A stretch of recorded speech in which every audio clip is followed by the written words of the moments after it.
तर मंडळी, आम्ही येऊन पोचलो आहोत किल्ले बानुरगड या ठिकाणी. किल्ले बानुरगड हा इतिहासात भोपाळगड किंवा भोपाळगड या नावाने ओळखला जातो. सांगली जिल्ह्यातील खानापूर व आटपाडी तालुका व सोलापूर जिल्ह्यातील सांगोला तालुका अशा 3 तालुक्यांच्या सीमारेषेवर भोपाळगड उभा आहे. शिवकालीन स्वराज्याच्या सीमारेषेच्या दृष्टीने भोपाळगडास अनन्यसाधारण असं महत्त्व आहे.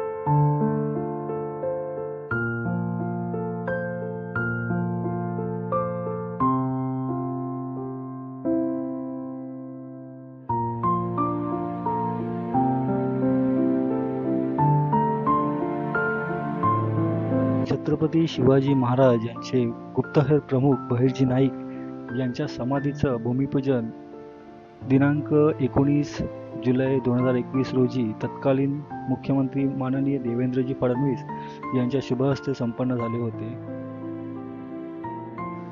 किल्ल्यामध्ये प्रवेश करता समोरच एक शंकराचं पुरातन असं मंदिर आहे.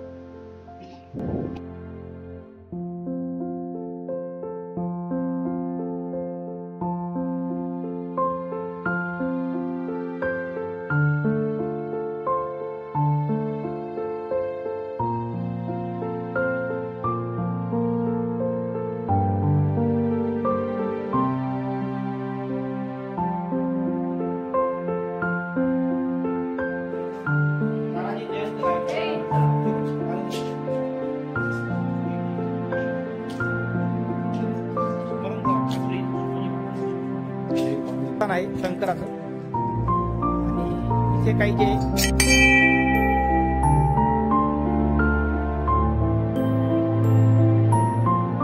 श्री बांधणी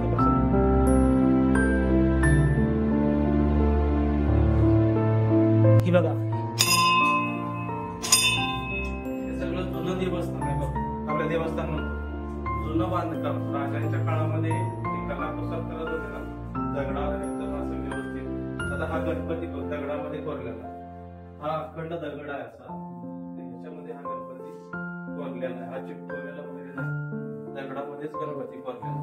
आणि ही वरची कला बघ त्यांची, इथं तुला कुठेही सिमेंट वगैरे असं काय दिसणार नाही, दगड फक्त एकावर एक ठेवलेले. आणि हा पूर्ण अखंड दगड आहे एकदम खालीपर्यंत. हे दगड त्रिकोणी नाही बरं का, हा चौकोनी दगड आहे. आजपर्यंत त्रिकोणी दिसतो हा म्हणजे. आणि ही शिळा बी आहे ना, ही अखंड शिळा आहे. ही पूर्ण दगड आहे, एवढी अखंड शिळा आहे. तिथून ते आपण विचार फक्त एवढाच करायचा, हे उचलायला त्यावेळेला जेसीबी कुठली बाकीची हे अशा काहीच गोष्टी वाटतं नाही. तेवढा दगड ते हलका नाही, ते दिसतो तरी ना त्याच्यापेक्षा 4 पट जड असतो. जड असतो. पाषाण असतो, ह्याला घडीव काम केल्याशिवाय हे दगड व्यवस्थित असे म्हणजे आता ही घडलेली म्हणते, म्हणजे गंगी होते ना त्या काळातले त्याच्या दक्षिण आहे ते शिरीला बाकीचं कसं नक्षीकाम करून वरती हे टेकवायचा भाग, त्याच्यामध्ये मधी परत हा दगड वेगळा काय तो श्री महादेव